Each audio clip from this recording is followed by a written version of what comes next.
Shock Monkey Radio is entertainment for adults, by adults, and the views and opinions expressed here do not reflect upon the sponsors or FXBG Public Radio. For additional information, please refer to the United States Bill of Rights. Stand warned. Hello and welcome to Shock Monkey Radio. Oh, we're rusty. We're rusty again. It's been a while since we've been doing the show, so we're rusty again. It's a perishable skill, ladies and gentlemen. You got to keep at it. You got to keep working those muscles. So I went on vacation. That's where I've been. Thanks for asking. I didn't tell you because I can't deal with the relentless American paparazzi. So I went to a lake house with a bunch of contemporary friends. I got irradiated on like one side of my arm because there was only one other smoker and I rode in his car so we could smoke on the drive. And so the windows were down the entire time. So I had one arm out the window. And so like one arm got irradiated. And for the rest of the week, I couldn't stand the sun because all of a sudden one arm would just start hurting. Anyway, we did some fishing at the lake house. It wasn't a great time for lures, which is like how I like to fish. The lake was low and the heat was beating down. So it got lower while we were there. A lot of underbrush, a lot of stuff living under, a lot of plant life under the water. But with live bait, you always get plenty of sunfish or perch or panfish or bluegill, whatever you call them, because this is the kind of arguments you get into. See, I fished all up and down the east coast of the United States, and you know, perch. I've never called bluegill perch. I've never heard anyone call bluegill perch. Anyway, so. So there were plenty of largemouth bass, but there weren't any largemouth bass. So, but they were in there. So, it's a good, I hear people like call those bluegill like crappie too. That's weird. Anyway, I don't know. So it's good to go and catch a few fish every year just to make sure you could in a pinch, which is the only circumstance in which I would eat a fish. I just like putting a metal hook through their head and throwing them back and playing again. It's sadistic. So, yeah. So I guess I kind of need more practice cleaning fish. It's been a long time since I've done that. But it was a catch and release place, and I'm always down for catch and release, which is interesting. When it's catching and eating them, it seems to make more sense than catch and release, more humane. You know what I mean? Anyway, so as you might expect with a bunch of 40-somethings, after 2 nights at the lake house, there's people start saying things like, oh, the bed is messing with my back. Oh, my back. Or I forgot my meds at home. I thought I could make it, but I'm starting to feel weird. So few of them decide to bail halfway through the week. And so the rest of us went to a restaurant called the Fish and Pig, as in a swine reeling in a catfish. And those who ate the catfish said that the catfish was quality. I had mac and cheese and barbecue pork and barfed 2 hours later, but I've been smoking and drinking all day. That's on me. I almost went blind playing board games, and that was the highlight of my vacay. Axis and Allies, Azul, Settlers of Catan, Zia or Zaya, however you pronounce it, and yes, even the awful Galaxy Truckers. I'm 40 plus like all the rest of them, but I did not take as many naps as often as my temporary roommates did. But I've never been known for sleeping well on a couch. There were lavish breakfasts and dinners. It's all men, so it's mostly meat, even though someone made pasta salad. I won't put him on blast, but yes, it is a him. That guy made pasta salad. Anyway, other than that, it was mostly sausages and brats and charred hamburgers and fire-roasted hot dogs with cheese inside of them. And yes, we had a fire pit. Fire so warm and night so cool that you could fall asleep in the zero-gravity chairs all night long, waking you at dawn, motivated for fishing or making breakfast. All in all, it was a wonderfully nerdy vacation, and I had a pretty good time, so thanks to all my friends for letting a madman like me hang around. So I want to talk to you a little bit about fxbgpublicradio.com. Now, if you go to fxbgpublicradio.com and you click the watch tab, you can see if you're driving or don't play with the internet while you're driving. Okay, do this later if you're driving or something. I understand. You're on the treadmill. Don't do it right now. But if you go to FXBG Public Radio, and you are able to do it right now, you can see that our show is under the Watch tab. If you click Watch, you'll see the video thing. You hit play, and then it'll show you the live video. And so the live video is now being relayed through the magic of the internet onto fxbgpublicradio.com. The video quality isn't as good as the video quality that you will find on my YouTube channel, though. Shock Monkey Radio YouTube. And so you can check it out there as well. But you can start. You're going to be starting to see a bunch more stuff, much more content under the Watch tab of fxbgpublicradio.com. So I advise you to go over there, see what we're up to. There's also other tabs where you can book FXBG Public Radio. You can book one of our 2, maybe 3 studios. Maybe. You can book one of our studios. You can book EK, the DJ, for events, whether it's your wedding or your bar mitzvah. You do bar mitzvahs? I'll do anything. Yeah. Do they have like playlists for bar mitzvahs that you can download? Do you have something like that ready? If somebody booked a bar mitzvah today, do you think you could, right after the show, do you think you could do it? You could pull together a bar mitzvah playlist? Okay. All right. I imagine there's a little bit of crossover. Anyway, so I want to invite you to go over to fxbgpublicradio.com and just explore. Just start clicking around. Look at what options are available. And if you like my content, you can go over to Shock Monkey Radio on YouTube, like I mentioned earlier. You can also go over to patreon.com/shockmonkeyradio, become a patron, help keep this ass in business, and I would appreciate that. Absolutely. If you have a Cash App, you can use the cash tag Shock Monkey Radio, and you can send me money through Cash App. The motherfucking Cash App, as Joe Rogan used to say. I don't watch Joe Rogan anymore. Do you? EK says he never did. I only watched when he had guests that I wanted to see, like Gavin McInnes or something like that. Yeah, a lot of people did that. It's like if there's somebody I don't care about, and I'm like, oh, it's Whitney Cummings again. Sorry, no offense to Whitney Cummings. I think she's great, but that robotic doll thing she's got, that real doll of herself, that's fucking odd. Anyway, just a little bit of shameless self-promotion to remind you to go over to patreon.com/shockmonkeyradio. Support us. I also have books available on amazon.com. Search for the author Scott L. Robbins with 2 T's and 2 B's. Buy my books. I would appreciate it.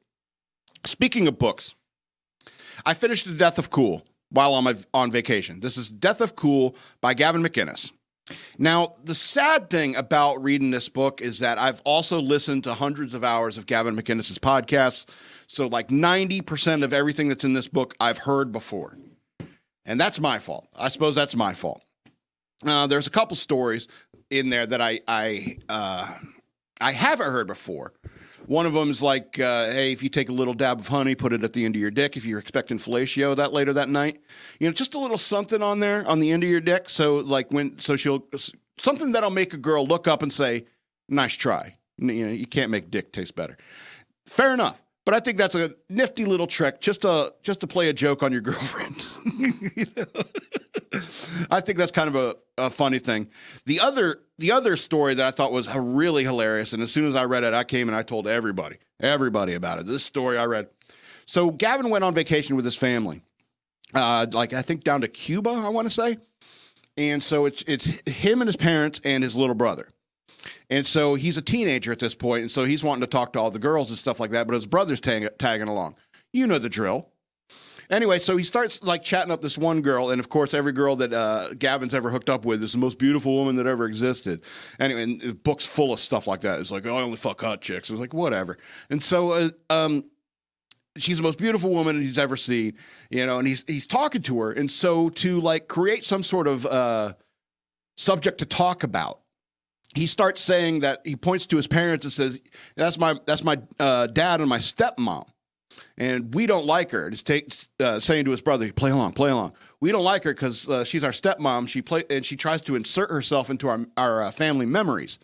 She's like, oh, Gavin, I remember your 9th birthday. It's like, you weren't there. You weren't even around then, and she's trying to insert herself. It's just something to talk about to this girl. Right? He just makes up this lie about his mother being his actual stepmother. And so for a couple of days, he's hanging out with his little brother's tagging along, and he's Gavin's like, hey, you got to play along with this. That's our stepmom, and she's kind of a bitch. We don't like her, stuff like that. And so after a couple of days, his little brother comes to Gavin and he says, Gavin, I can't do this anymore. I can't live this lie anymore. And he's like, why? You're going to blow up my spot. I'm trying to get with this chick. He goes, well, Mom asked me to do something yesterday. And I just sat there and I thought, man, fuck that bitch. In his head, he got so into the character, so into the role that he started to believe it himself. And sometimes a kid is too young for that kind of extensive role play. He's not yet ready for Dungeons and Dragons. And I think that that's a hilarious story that I'd never heard on this podcast, and it was certainly worth reading. It's certainly worth reading that book for. Anyway, but Gavin is not a good writer. He's somewhat funny, but he's not great. He's not a great writer. And so no wonder he moved over to podcasts. Writing is not like talking. And Gavin writes like he talks. All right. All in all, it's a pretty entertaining book. 8 of 13 stars. But who am I to rate the quality of gonzo-type stream of consciousness writing? Because that's pretty much my ravings of a madman book. Available for digital download on Amazon.com. Search for the author Scott L. Robbins with 2 T's and 2 B's. Anyway, I was looking at Bo Burnham's new stuff, and I'm not impressed. White Woman's Instagram is kind of good, but generally, his new stuff's not good. Look, anyone who has talked to me about Bo Burnham knows that I have been concerned about his mental health. It's there. His battle with depression is buried within his comedy and talent. Sometimes he's quite explicit about it. Now, obviously, I have a tremendous respect for the talent of Bo Burnham and appreciate the way he makes fun of suicide, sadness, depression, and social anxiety, because it rings my particular bell. It harmonizes with my life, you understand? I've dealt with depression all my life, and I'm happy. I've been lucky that I found a treatment for my depression, and I've noticed how much that matters to me despite the COVID, the lockdowns, and the masks, all the crazy shit going on in the world, and I've been doing quite well while depression and suicide have been climbing during all of this, and I have to count myself lucky. All I am saying is that I would like Bo Burnham to try the medications I'm taking if nothing else has worked for him. Now, I want to read you the lyrics of my favorite Bo Burnham song because it captures everything I'm talking about. It captures everything that I'm talking about when it comes to Bo Burnham. It's a song called Sad. This first song is called this first song is a song called "A World on Fire." Okay, it's the next song. It's a little bit longer than that one, and it's about the sad stuff I see in the world. I see a lot of sad stuff, and it's called Sad. So this is the song, Sad. The lyrics. I would perform it for you, but if you've seen my ukulele videos, you'd be thanking me. You just thank me. Move on. Getting my levels. Okay. Picture a depressed onion cutting itself. I met a homeless man named Rich. Isn't that terrible? I saw a flyer for a lost dog, and the dog didn't have any legs. I saw a diabetic kid trick-or-treating. I saw a giraffe who had a short neck. That was sad. Or a deer. I saw an old man get hit by a train. He didn't see it in the pouring rain. He didn't hear me shout, "Look out for the train," because I didn't say anything. I just thought to myself, oh, this is going to be sad. And it was. I'm a genius. I saw a man with only one eye in a 3D movie. I saw a little boy drop his ice cream cone directly on his mother's corpse. I saw a kitten stuck in a tree, then the kitten jumped off and he hung himself. I saw a boy who had red hair. I went to a store looking for something to buy, but they only sold paintings of the same sad guy. No, wait, This store sells mirrors. See what I did there? Let's rock. No. The world's so sad, bros. Pain, war, genocide, racism, sexism. But I got to remember there's good things about it too. Like the fact that none of it's happening to me. Score. Still, though, it's hard not to be sad about it. How do you do it? How do you all do it? I've been telling you guys terribly sad things this whole song. And you haven't been sad at all. You've been happy. No, you've been laughing. That's it. Laughter is the key to everything. It's the way to solve all the sadness in the world. I mean, not for the people who are actually sad, but for the people like us who got to fucking deal with them all the time. Being a comedian isn't being an insensitive prick, capitalizing on the most animalistic impulses of the public. It's being a hero. The world isn't sad. The world's funny. I get it now. I'm a sociopath. I saw an old man slip and fall. What a fucking idiot. I saw a woman at her daughter's funeral. Ha ha ha. Classic comedy. Everything that once was sad is somehow funny now. The Holocaust and 9/11, that shit's funny 24/7. Because tragedy will be exclusively joked about. Because my empathy is bumming me out. Goodbye, sadness. Hello, jokes. So be sure to drop a line to Bo Burnham and ask him, how you doing, bro? Are you okay? Tell him that the madman and you are both concerned about him. And this is why I love that song, Sad, is because he literally makes fun. It's satire, obviously. It's obviously satire. And he is even satirizing satire in the song. And that's the level of Bo Burnham genius I've kind of grown to expect. And maybe that's on me. Maybe that's the kind of pressure that's led him to have his, because the research I've done is he's had, problems with social anxiety and panic attacks on the stage. And I can understand. I really can. I can understand. But I mean, you are capable, Mr. Burnham, of doing this kind of thing, making this kind of this level of art. But I hope you get your stuff together, because just for yourself, I mean, I don't care if your art sucks for the rest of your life. I hope you live a happier life. Anyway, that's my Bo Burnham rant. Okay. All right. Hey, on a side note, you ever get surprised by a spider in the bathroom and just like reach for the closest weapon you have, like a sandal or a bottle of Windex or a book, and you're just like, die, killed the spider, scrubbing bubbles. Anyway, excuse me. I'm mixing beers today. All right, so I don't know if you remember a movie called Waiting. If you've seen the movie called Waiting, that probably means that you've worked in the food service industry at some point of your life. And if you haven't worked in the food service industry at some point of your life, you can go straight to hell.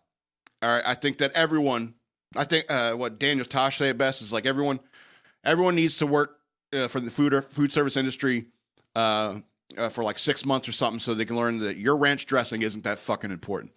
All right, and I think that's a really good thing. And I think that Waiting kind of explains that very well in a series of situations. Don't fuck with people who fuck with your food. Anyway, so in Waiting, there's this game that all the boys seem to play in the restaurants called the penis showing game. They have to show, they show their balls and or a dick in this penis showing game, and then they get to humiliate the other person for, being a meat gazer, as they say. And if you take that movie and you bring it into today's social climate and stuff like that, and you're dealing with a bunch of men and women working together around food, and people are pulling their dicks out all the time to show it to each other. You got all sorts of sanitary issues, like, I'm going to call the health department. You got somebody saying, I'm going to call the health department, or, oh, sexual assault, I don't want to see your penis. All these soft, offended people who just try to find things to complain about. They don't understand the purpose of something like the penis showing game. Now, I'm not sitting here saying that I want to see anybody's penis. I don't even want to look at my own.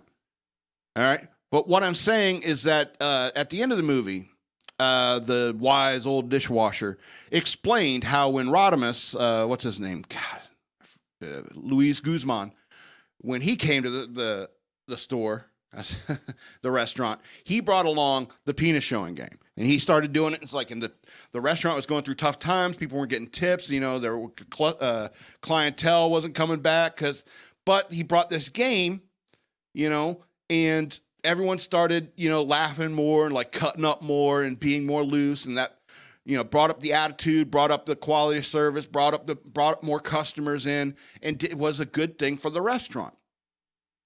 All right.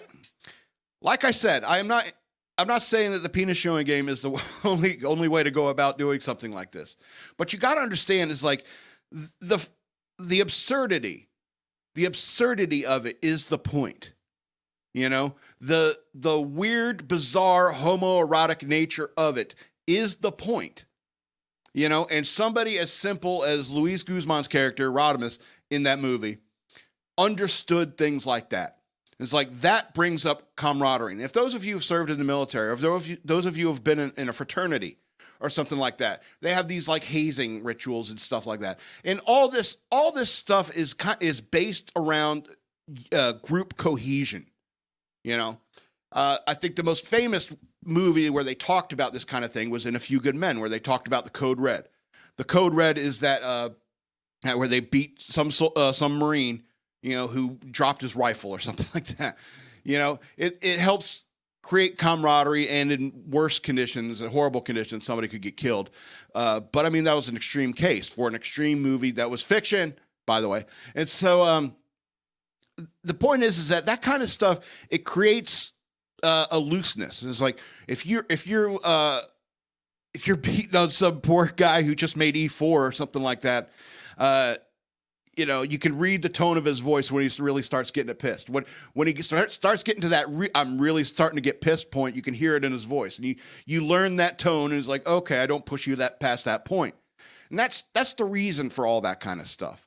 Now, I'm not saying to go out there and create your own penis showing game. Use the penis showing game as a metaphor for what you need to do to life.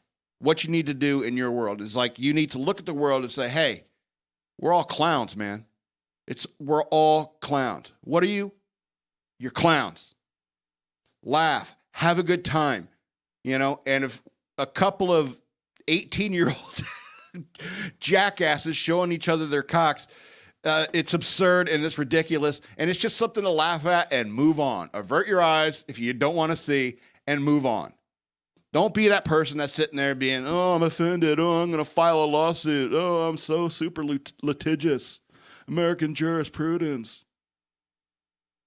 Anyway, I kind of miss those days, because it seems to me that movie takes place in the 90s. And when I was in the 90s, that's when I was doing a lot of my food service work. And in the 90s, it's like, it was so cool. I mean, the music was shit because of like grunge and all that, but we truly were equal.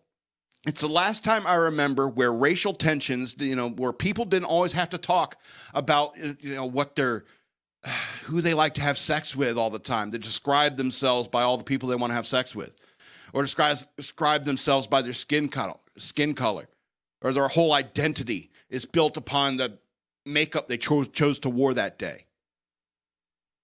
You know, it's so depressing to me that the music was so horrible, but America was so good in the mid to late 90s. I didn't know how good I had it. I really didn't. All I did was whine about Kurt Cobain. And I still do to this day. Anyway, we got one more segment to get into before we get into the news worth knowing. We're going to the mailbag. Got some emails over the last couple of weeks, so we're going to catch up on the mailbag. And if you want, you can email me at madman at fxbgpr.com. There it is on the screen for you. And I can feature you in a mailbag. I won't use your email address, generally speaking, unless you want me to. Don't ask me to promote your shit, because I'm not going to do that either. Anyway, so let's go to this first email. In the 15 June 21 episode, A Random President, you talked about what if rain or snow happened all at once. And if that happened on Earth, people would start running when the clouds darken. There would be air raid sirens shouting, "Seek shelter." There would even be emergency shelters built all over cities. Our history would be rife with stories of small towns being washed away in a sudden storm. People would get PTSD during thunderstorms. Plus, all religion and history would be way different. In the Bible, you would have verses like, "And lo, the skies did darken, and Eli sought shelter in a cave, where he got drunk, and his kids saw him naked."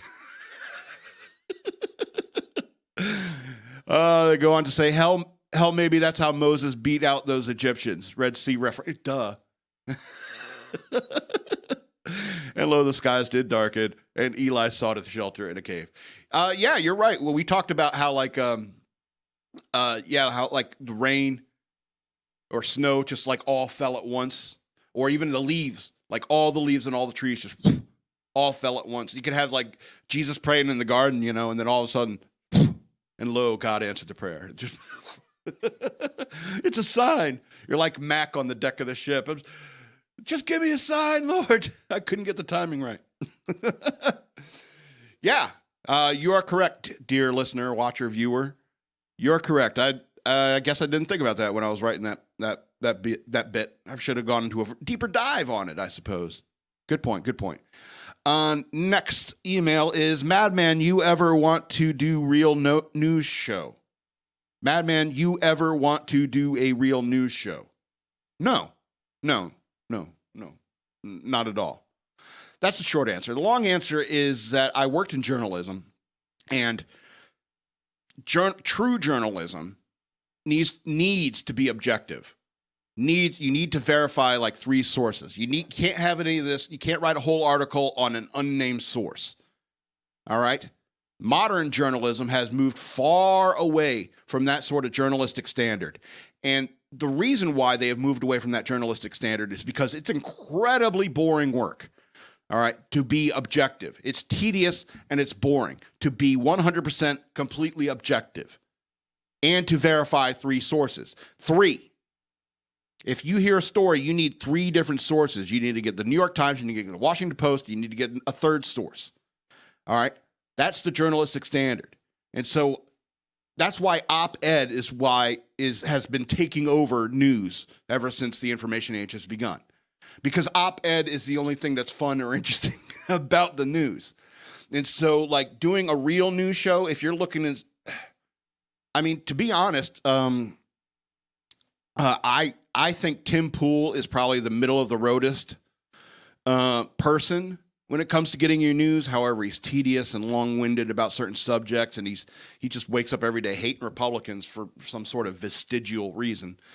EK has expressed some interest in doing some sort of objective news show. It's an extreme challenge. It's a really, really big challenge. So you could get in touch with us through fxbgpublicradio.com if you're interested in doing something like that here through us.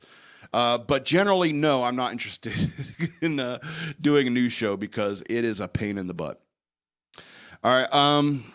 The next email is, Madman, where did you go? WHHERE. I assume you mean where. Madman, where did you go? I went on vacation, idiot. I think I still have one more vacation coming this summer. I probably won't warn you about that one either. Figure I do. All right, next email. Hey, you ever seen that movie Waiting, Madman? About working in a restaurant? Yes. Yes, I have. I've seen that movie. All right, next email. Did you ever finish Gavin McInnes' book, Madman? Yes. What is up with the emails this week? On point.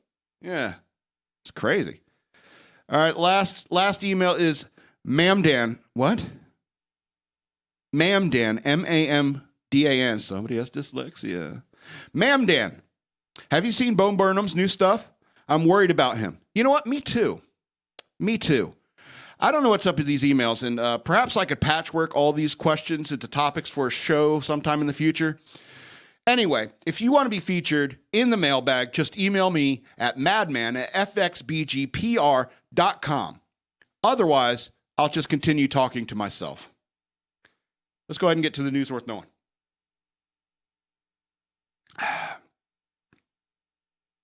All right, so I guess we got to talk about this fustercluck.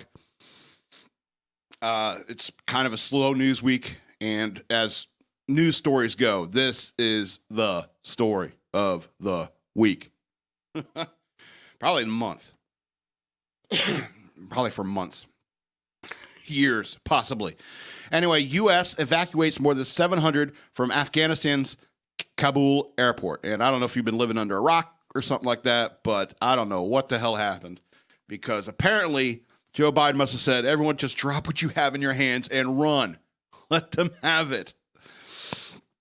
So since this is a top story, and I'm always using Fox News, there's several stories that are related to it, obviously.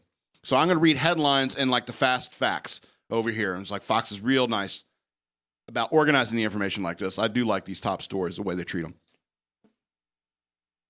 So the State Department tells Americans in Afghanistan to shelter in place until they hear from the embassy. And you know what? I don't know what.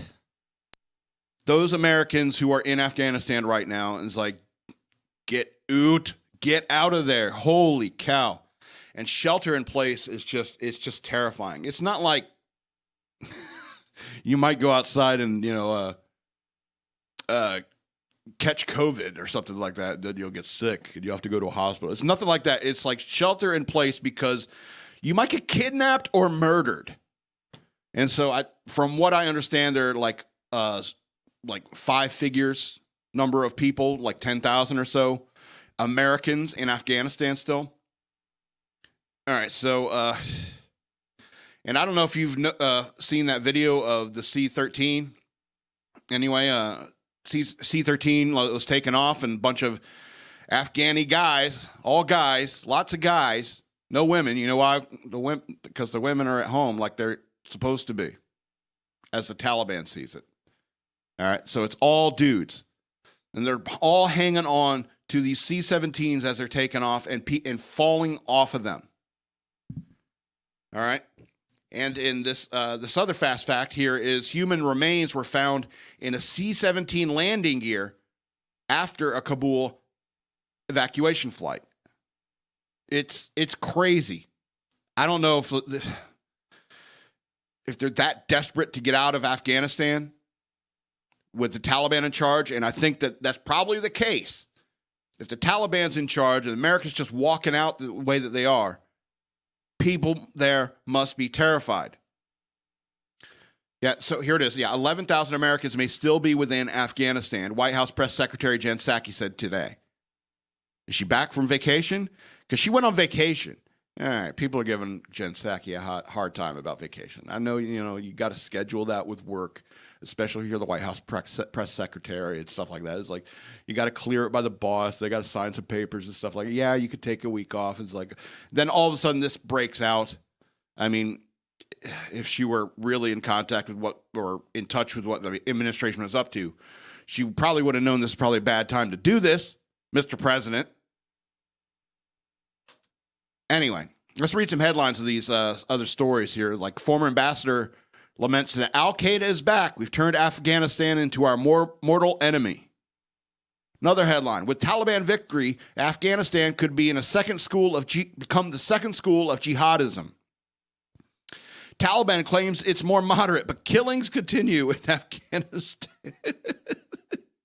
The female journalists, they would the day before the U.S. left, they're not wearing burqas or nothing like that. They're all showing their hair and stuff like that. The next day, they're in burqas because they know what will happen to them. Anyway, State Department tells Americans in Afghanistan to shelter in place. Pompeo on Taliban takeover of Afghanistan. Biden administration didn't project American strength. That's the softest way to say that, dude. Anyway, Biden hasn't spoke to any foreign leaders since the fall of Afghanistan to the Taliban and the human remains in Kabul. The undercarriage of the C-17. All right, that's an opinion. I'm going to skip that. Americans and Afghan interpreters turning to Congress to help fleeing Afghanistan and the Taliban. Okay, so if you don't know, over the last 20 years, the U.S. has been fighting off the Taliban since 9/11. Okay, and we are trying to train this Afghan force to to fight against their oppressors.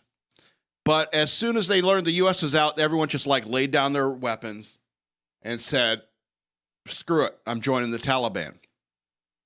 And so the way that they're spinning this is that it's a victory as soon as all the American troops are out of there. It's like, oh, we overran the Americans. It's like, it wasn't Boots that did this. It was Suits. It wasn't Boots that did this. It was Suits. All right. And the situation in Afghanistan is a complicated one, to be sure. But if these people don't want to fight against the horrible people in their lives, who are we to sit there and fight that fight for them? All right. To hell with them. To hell with the Afghan people. If they're happier with their women subservient and stuff like that, who are we to go across another country's borders and try to do that if only to fight the Taliban? All right. And Biden was correct when he said that, nation building is not the purpose of why we're there. The reason why the troops were there was to fight off the Taliban and keep them from doing something as horrible as they did on 9/11 or even the USS Cole. And that's why that was the mission in Afghanistan. Make no mistake, we're not there to help liberate women and educate women in Afghanistan because their culture doesn't want to do that. All right. And you got all these people who helped out the Americans when they were there. All right. A lot of them are going to get killed. A lot of them are going to get hurt and or killed brutally because of their assisting the Americans. And because of the way we walked out of there, because of the way we just dropped everything and ran, not only do they get a whole bunch of U.S. equipment, they get U.S. intel, all right, U.S. intelligence. They're talking about helicopters and shit. And that's what the Taliban's getting. Whatever we left behind, they're going to get. And anyone who trusted the United States during that time will never trust the United States again. Not to say that they ever did in the first place, but also any ally of the United States just wonders, is like, hey, if the shit hits the fan here in Germany, or if the shit hits the fan here in Japan, is the U.S. military going to cut and run? Especially with the old puppet as president, an old liberal puppet as president. So it's a complicated situation. I know that the counterterrorism activities that were going on inside Afghanistan, I know for a fact that it's all kind of based around U.S. air support and stuff like that. And the Afghans didn't really have that kind of stuff. And so as soon as the U.S. drones and the U.S. aircraft were all taken out of it, it was just Taliban with guns versus and drones or whatever they have as well, and just the Afghan forces that we had been training and their firearms. But they no longer have any command and control. They have no longer have air support. Maintenance. They don't have maintenance. So what else are they going to do other than lay down their arms? Been training them for 20 years, and as soon as they were out, okay, well, I guess we're done playing this game. It was a bad call. And Biden's administration, that's his legacy. That's his legacy. No matter what you want to say about him sniffing kids and all that shit, no matter what you say, this is his legacy. And it's a damn shame. Anyway, let's go to the next story, which is kind of based upon the same thing. Afghan director issues warnings of massacres, child brides, banned arts amid the Taliban takeover. A director from Afghanistan is issuing a warning of what could come in Afghanistan after the Taliban seized power 2 weeks before the U.S. was set to complete its troop withdrawal following a costly 2-decade war. Sarah Karimi is the first and only woman in Afghanistan to hold a PhD in cinema and filmmaking and serves as the general director of the Afghan Film Organization. She took to Twitter on Friday in a plea to the international film community to speak up about about protecting the people in the country. Quote, I write to you with a broken heart and a deep hope that you can join me in protecting my beautiful people, especially filmmakers from the Taliban. Karimi wrote in a lengthy memorandum. Quote, in the last few weeks, they have massacred our people. They kidnapped many children. They sold girls as child brides to their men. It's a humanitarian crisis, and yet the world is silent. They will ban all art. I and other filmmakers will be next on their hit list. In regards of the Afghan people, Karimi criticized the media and other humanitarian organizations for being silent and abandoning those in Afghanistan with U.S. troops and citizens being pulled from Kabul. Quote, we have grown accustomed to this silence, yet we know it's not fair, she wrote. We know that this decision to abandon our people is wrong, and that this hasty troop withdrawal is a betrayal of our people, and all that we did with Afghans won the Cold War for the West. Karimi pressed in her decree that she anticipates young girls who are attending school will likely be forced out under Taliban rule. Quote, our people were forgotten then, leading up to Taliban's dark rule, and now, after 20 years of immense gains for our country and especially our younger generations, all could be lost again in this abandonment. I don't know if you were abandoned. You know, if your nation had the will to stop things like massacres, child brides, and banning art, if your culture had the will to do that, they would pick up their weapons and fight the Taliban on their own. We'd be training you for 20 years. All right? I mean, obviously, I have sympathy for the human rights abuses that are happening in Afghanistan and are going to happen in Afghanistan for the next few months or years. All right? My heart also goes out to the people in Hong Kong, all right, who are now under the thumb of Chinese rule.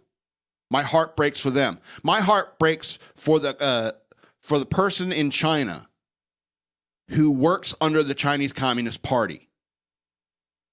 You know, but do you really expect America to invade China and kick out the Chinese Communist Party for the sake of the humanitarian rights of those Uyghur Muslims or the average Chinese drone worker? Forgive me for calling them that. Is that what we should do? Is that what we should do? After all, we sat there and we trained the Afghanis for 20 years to fight against the Taliban, and we said, you're on your own. Granted, the way we did it was wrong, but they just dropped their weapons. They don't have the will. Your culture doesn't have the will to allow women to be educated, to fight for the right for women to be educated, to not be subjugated by these bizarre 8th century rules. All right? Your culture needs to go through a renaissance. You didn't go through a renaissance, and it's kind of fucked you up. It's kind of left you in the backwoods of human society. No offense.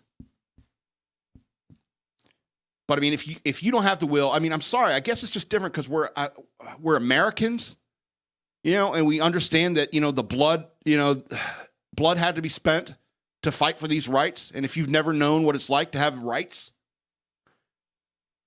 I don't know. And the difference is that this woman has a PhD. Granted, it's in cinema and film, but she has a doctorate. All right? Unheard of among the strict Muslim Islamists. Okay? Educated woman. You best run to the West, because the West is the best. And they will probably want to cut your head off simply because you are educated as a woman. Anyway, I know I might sound cold and stuff like that, but hey, 20 years and you guys still don't have the will to fight against people as crazy as the Taliban. And even though like Joe Biden is like a dipshit, and I think that, you know, U.S. military service should be a requirement before you can even run for an elected office, because anybody who has served in the military would have known that is a horrible idea.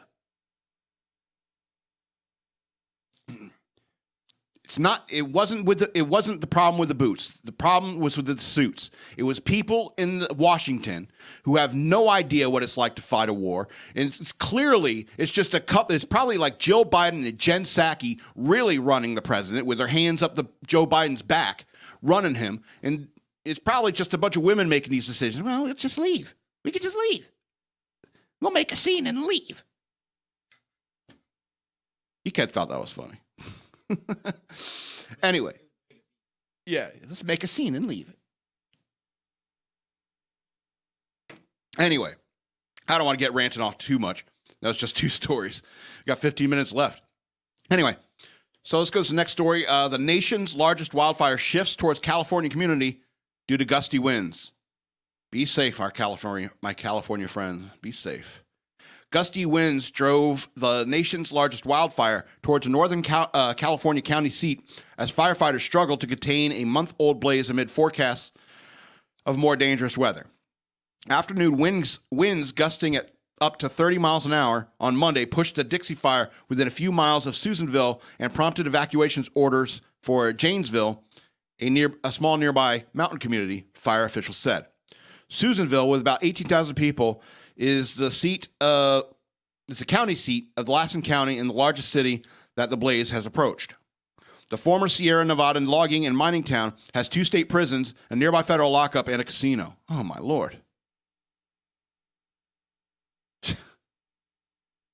Moving those prisoners. Oh, that's going to be a headache. Anyway, ash fell from the advancing fire, and a police department statement urged residents to be alert and ready to evacuate if the fire threatens the city, although no formal evacuation warning has been issued. Bulldozers had cut fire lines in a path of northward trending blaze, but a lot of our lines are getting tested now, fire spokesman Dave Jansen said. National Weather Service issued a fire weather watch through Thursday in the area because the afternoon winds could gust up to 35 miles an hour at times, propelling flames. That's 56 kilometers per hour, if you care.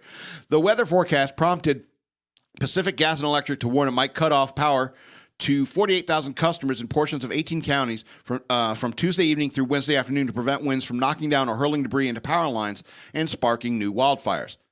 Most of those customers are in Butte and Shasta counties, which have seen a number of deadly and devastating wildfires in recent years, including the Dixie Fire. Investigations are continuing, but Pacific Gas and Electric has notified utility regulators that the Dixie and Fly fires may have been caused by trees falling onto its power lines. Dixie Fire began near the town of Paradise, which was devastated by a 2018 wildfire ignited by PG&E equipment during strong winds. 85 people died.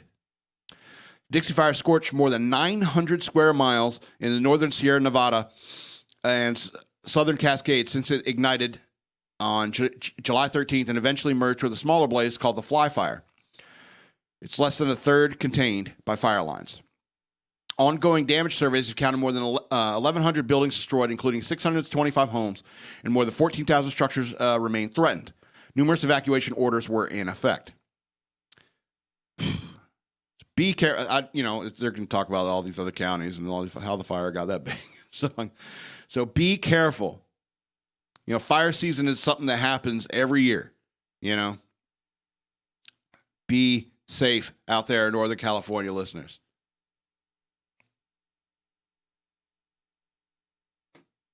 All right, let's go on to this next story.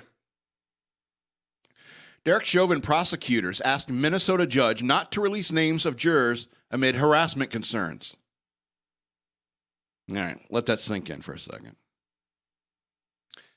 Prosecutors asked a judge Monday to reject a request by a coalition of media outlets to unseal the names of the jurors who convicted ex-Minneapolis police officer Derek Chauvin of the murder death of George Floyd, saying it could subject them to harassment and make it harder to seat a jury for the trial of 3 co-defendants next year. Judge Peter Cahill has ordered earlier that the jurors' identities be kept secret for at least 180 days after the verdict. That's 3 months away. Chauvin, who is white, was convicted in April of killing Floyd, a black man, who was sentenced to 22 and a half years in prison. The media coalition, which includes the Associated Press, asked Cahill earlier this month to release the information immediately, saying there is no known threat to juror safety that would warrant keeping their names sealed. Attorney Leetta Walker said the media and the public have a right to information about a jury and that anonymous juries are rare and only allowed in exceptional circumstances, such as in cases involving gangs and organized crime. But lead prosecutor Matthew Frank argued it in a response Monday that courts have ample authority to preserve juror anonymity from the, quote, substantial probability of harassment. He noted that Cahill, in earlier orders, made specific and detailed findings that jurors in the Chauvin case could be subject to harassment or intimidation if their names became public too soon. And he said the Media Coalition is downplaying the risks. Quote, because of this case's international profile, the potential sources of harassment are diffuse and span the globe, Frank wrote. Once this court, he went on to say, releases juror material, that material will quickly appear in every corner of the internet, including on social media and the darker corners of the web. Nefarious actors may exploit that information, harassing jurors in person or online. 2 Chauvin jurors and 1 alternate have identified themselves and come forward to tell their stories since the trial, while the remaining 10 jurors and 1 alternate have not. The Media Coalition this month also raised similar concerns about the decision by a different judge to keep jurors' names sealed in the manslaughter trial in November of former Brooklyn Center officer Kim Potter. Potter, who is white, fatally shot Dante Wright, a 20-year-old black motorist, on April 11th. It's just kind of crazy to me that the press would start asking for these names. The only reason why the press would ask for those names is to contact them, is to harass them. And I think that if you're a juror, no matter what the case, all right, no matter what the case is, if you're a juror, you want to, I feel like you can only possibly be compelled to give what you really think is right as a verdict if you know you're without being worried about the public perception of you. All right? I think generally jurors should be anonymous. I think that's why they say juror number 1, juror number 2, juror number 3. I think that's exactly why they do that. They don't want to use your real names in courtrooms. And in this day and age, if you think that those jurors are not going to be harassed, you are out of your mind. Anyway, I'm no lawyer. What do I know? Anyway, so let's go to the last 2 stories. Try to keep them happier and upbeat right at the end. So a Las Vegas boy is escorted to his first day of school by police after his father's death from COVID. Las Vegas boy's father died of COVID-19, received a surprise Monday when police officers came to his home to escort him to his first day of school. You think he was going to get jumped? It's like they said last year we're going to jump you on the first day of school. Anyway, I'm kidding. The officer's gesture honored Noah's father, Las Vegas Metropolitan Police Department officer Jason Swanger, who died from complications of COVID-19 in June. 9-year-old Noah, his mother, Christina Swanger, and Las Vegas police officers Brennan Childers and Dan Sutton joined Fox & Friends Thursday to discuss the heartwarming story with host Steve Ducey. Quote, he's an amazing kid, Officer Sutton said of Noah. He's got a big heart, too, just like his dad, and it's extremely important to us to see him go and be happy and live a wonderful life. Oh, enlarged heart? Is that what he had? The kid has an enlarged heart, too? I don't understand this quote. Anyway, 3 officers brought Noah to the first day of 4th grade at Steve Shore Elementary School and took photos with him before class. Noah greeted the officers wearing a tie, which his mom told him represented his new role as man of the house. Jeez Louise. I don't know. Is it too soon to get into all that? Anyway, they've been just extremely supportive, Christina Swanger said. Noah's connection to his dad being a police officer, I think that's extremely important for him. Sure. Officer Childers remembers Swanger as a dedicated officer to his fellow military veteran community and someone who taught him the importance of work and family. He was a funny guy, an infectious laugh, and he was a blessing to have on the squad, Childers said. A really great guy. Sutton added Swanger had a humongous heart, see, there it is again, and would have done the same for anyone else's child. Krista described her husband's squad as a family that stepped up for Noah after his father's passing, including surprising him with a truckload of presents on his birthday and taking the time to have lunch with him just like his dad did. Aw, that's a sweeter story if you ask me. Swanger was 41 years old and a 7-year veteran of the Las Vegas Metropolitan Police Department. Noah wants to be a police officer when he grows up. You know, you could sit there and say, it's like, oh, this is cops looking out for cops, and that's what they do. And it's like, yes, they do that. But I mean, that's any community, even ex-military people, it's like, I think we did a story like a couple of years ago where there's some veteran who died and there was no one at his funeral. Someone just put it out there on social media. It's like, hey, there's this veteran we're going to be burying or something like that. And just ex-military people from all over the country just came to this anonymous veteran's funeral. And that's just how a community like the police, or the military, that's how they are, And I think that that's a good thing. I think it's one of the finer aspects of humanity. So, I mean, I make jokes. It's like, oh, he has a large heart. Oh, he was going to get jumped on the first day of school. I make jokes, but it's really very sweet. It's really very sweet. Anyway, let's go to this last story. Family reunites with NYPD officers who saved unconscious infant son. They're blessed by God. A family says they were blessed by God when New York police officers helped resuscitate their 5-month-old son in Brooklyn earlier this month. Quote, we're super grateful that we ran into you guys when we did and that we were able to save this little kid's life. Sean Echevarria, the father of Zain Echevarria, said in a video on the families reuniting with the officers. Oh, gee, he is so cute. Oh my gosh, he is a really cute kid. I just saw the picture. Quote, thanks to you guys. Like, we really lucked out. We were really blessed by God in that moment.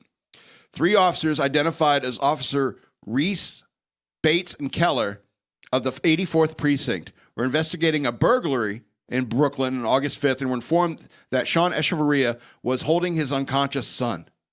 Body cam footage shows the officers performing CPR on the infant, and they earned adulation from NYPD brass for saving the young child, who has since made a full recovery. Quote, the officers immediately sprung into action and began to render aid to the infant until further medical assistance arrived. The officers' actions helped save the infant's life and has made a full recovery. Keep up the excellent work and stay safe, NYPD Chief of Department Rodney Harrison tweeted earlier this month. When 5-month-old Zain Echevarria was choking, he needed medical attention right away. Thankfully, officers from the NYPD 84P PCT were on the scene to help. Our officers learned CPR for moments like this and their training saved little Zane's life. Chief of Patrol Bureau Juanita Holmes said in a tweet on Monday showing the mother, father, and son reuniting with the 3 officers. Stuff like this happens, and just imagine being the panicked parent running out into the street of New York. And your child isn't breathing. And thank God you run across a police officer who was trained. It's like all of them. All these cops, I think they're required to be trained in doing CPR like normal people and the tiny squishy ones. I mean, I've looked into. I've been CPR certified in the past. I don't like it, touching people, and so. But I've also looked into getting like CPR certified for an infant, and I mean that's a whole different process. It's kind of the same principle, squeeze and pop that out, basically. And so. They all have to be trained in these procedures because you don't know. You could be investigating some burglary in Brooklyn. Some dad comes running at you with a 5-month-old cute baby turning purple, and you save his life. You could talk all you want, talk all the trash you want about cops, but that's really what they're there for. It's like when there's no one else to turn to, you want to say it's like hopefully you could turn to the cops. Hopefully you can turn to the cops. Anyway, we're going to end the show. We went a little bit over. I had a few weeks off, so I was able to write a lot for you. So I want to remind you again to go over to patreon.com/shockmonkeyradio. Become a patron. Sign up. Send me some money. I would appreciate it. And if you don't want to do that, you can do the cash tag. Use hashtag shockmonkeyradio. You can follow me over here on social media. I got Twitter, I got Facebook, and I got Instagram. You can check me out there. And so, yeah, I want to remind you to buy my books. Search for Scott L. Robbins, the author Scott L. Robbins with 2 T's and 2 B's. I have books up there for digital download on Amazon.com. Search for The Bunny Years, a memoir, The Ravings of a Madman, and the Exit 13 series. Make sure you read them in order. You'll be very confused otherwise. I want to remind you again to go check out fxbgpublicradio.com, see all that we have to offer, and try to interact with us. Go to my YouTube channel. Go to Shock Monkey Radio YouTube. Interact with us. Chat. Type into the some comments. Interaction helps me, and I'll probably respond because I have nothing better to do from Tuesday at 7 p.m. to Tuesday at 5:30 p.m. Where I get in here and start drinking beer. So thank you. This has been Shock Monkey Radio. I am your host, the Madman, and I love you.